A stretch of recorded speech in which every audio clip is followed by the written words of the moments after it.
1984, while gold digging in Ecuador in an underground tunnel system with other 350 artifacts which do not really fit any known and existing South American pre-Columbian culture. On this stone map is a natural quartz line, a white one, and this is the front side of the world stone map, and you can see approximately in the Near East, close to Saudi Arabia, you can see an inlay as an eye. And from this eye to the right and to the left is a natural quartz line going on the right side over India, Thailand, and also there is a long island on the right side, which Professor Kimura's research gave him the statement that from the northeast Japanese island until far down after Taiwan, once there existed a huge continent. But then this world map must be older than at least 10 to 12,000 years. And here is the back side, and you can see on the right side coming the quartz line passing in the Atlantic, a continent, Atlantis, which in our days does not exist anymore. Then the white line is crossing part of South America, and here you have a close-up, and you can exactly see the Bay of Guayaquil, an inlay going up to north, and a round inlay showing exactly the place where there were found those artifacts, and there is also the best quality water worldwide existing. One other very interesting artifact found on the same place in Ecuador is the so-called pyramid with the eye. The eye is an inlay, the stone is gray and white, and you have 13 steps, and it looks exactly like the pyramid with the shining eye on the $1 US. If you put this pyramid under black light, the eye is shining very strongly, and it looks really like an eye, but not real like a human eye. Here you have a close-up of the eye, and you can see the colors of the inlay. On the bottom of this pyramid, you have the inlay in little gold plates showing the Orion star constellation, and you have unknown writing. The translation of Professor Kurt Schildmann, who was the president of the German Linguistic Association, and he was perfect in more than 40 languages. He was able to translate this writing.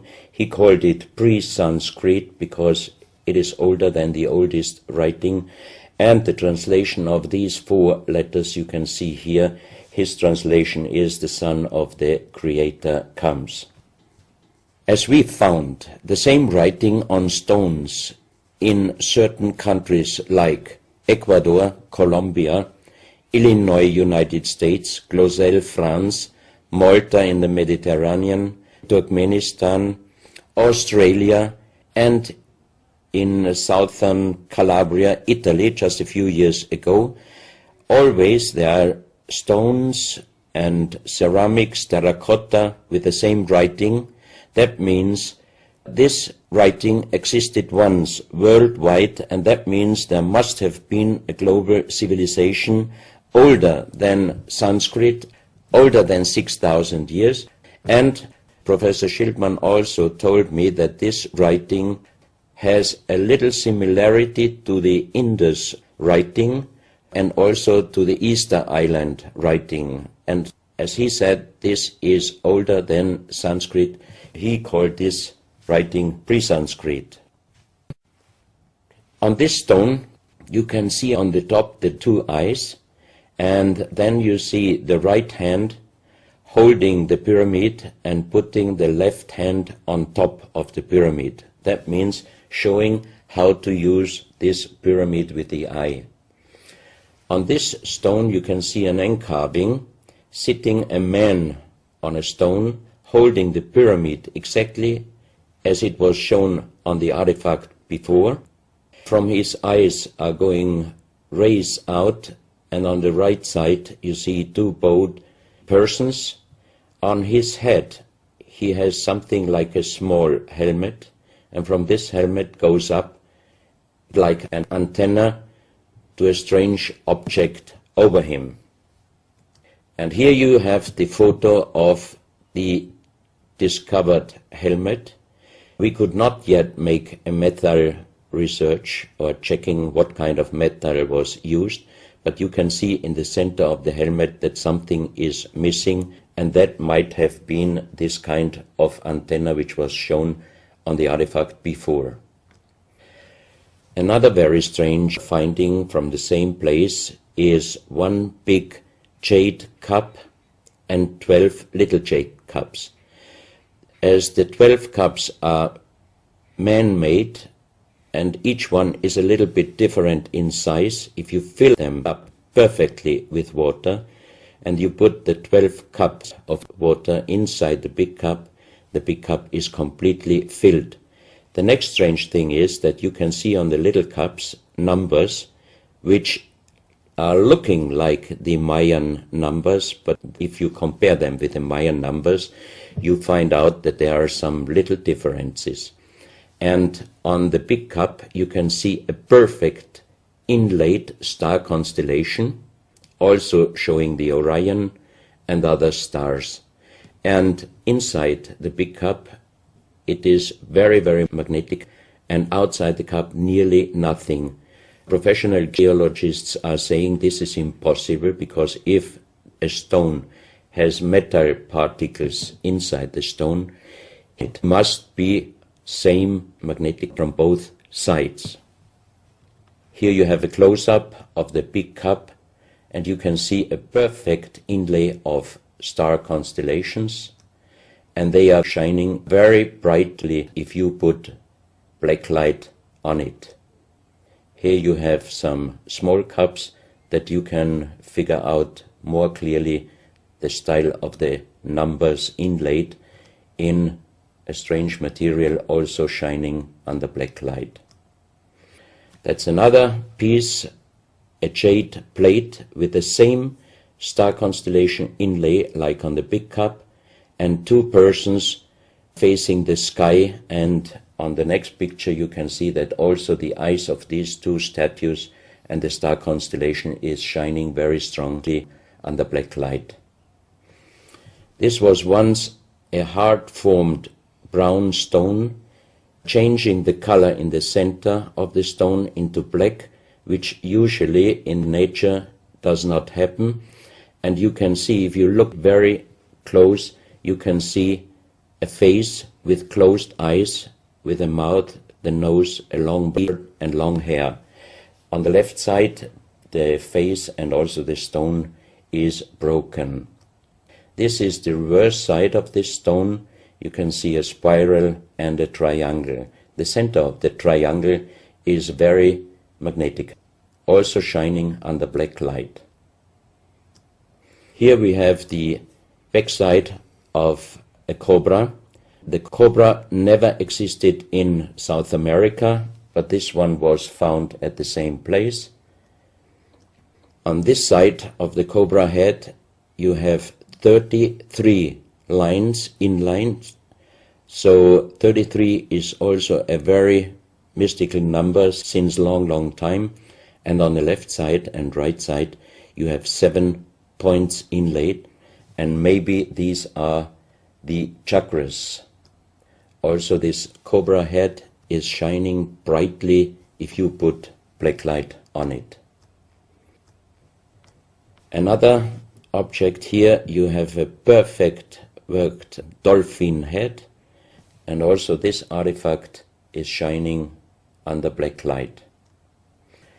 Here you have a kind of stone helmet. You can put this granite stone helmet on your shoulders, or you can lay your head inside it, and the inlay points which you see on this helmet, some experts told me that these points are exactly the acupuncture points on the human head. Here you can see how it might have been used. And a few months ago they found at the same place an unfinished stone helmet. So that means that also some of these artifacts were made directly in Ecuador, but many, many years ago. And also the inlay on this object are shining under black light very bright. This is a fantastic jade snake, and also the inlay points are shining under black light. Here we have one artifact which is very perfectly carved on the back side, so that means it might have been used to put this artifact on the front of your forehead. You can see the two eyes inlaid, and on the reverse side you have the so-called third eye. Maybe this artifact was used for some ceremonies or for meditation. Here we have a jade plate with an inlay of a spiral, also shining brightly under black light. Another one, you can see 7 rings inlaid in the jade plate and also shining under black light. Maybe this also could be a presentation of the 7 chakras. Here is one of the ceramics found there. It's a great masterpiece, and the question is, how can you make this artifact out of one piece of ceramic? Here we have another pyramidal stone found also in Ecuador. On top you see the pyramid with the eye, and you have down several spirals and symbols. Some of them are very similar to the churchward Nakal plates, which he found 1880 in India, and the translation was talking about the sunken continent of Mu. This is a marble with another inlay of a spiral, also shining very brightly under black light. Another stone in a pyramidal form with an inlay of an eye. Here you can see again the pyramid with the eye, and on the bottom you see the Orion star constellation, the 3 Orion stars, which might focus us to the 3 pyramids in Egypt. Here you have a ceramic statue. You can see the style of sitting is not real pre-Columbian style. It looks like the lotus seat from Asia. On top of this statue you have a head with some points, and it looks quite similar to many of the Buddha presentations. He holds a snake in his mouth. The snake is a very, very mystical and very often presented object. So that means this statue is not from any existing or known pre-Columbian culture. Even the next one, you can see that how this statue is sitting, it looks more the direction of Asia. On top of his head, again a very strange head, and in the center you can see like the head of a frog. Also the frog is a very mystical animal in old South American pre-Columbian culture, but also in Africa and also in Asia. Here another ceramic statue holding a kind of plate in his left hand, and it looks also not really pre-Columbian culture. This another very strange artifact holding a stick with a snake. Again we have the snake here, and the question is where and who this statue was done.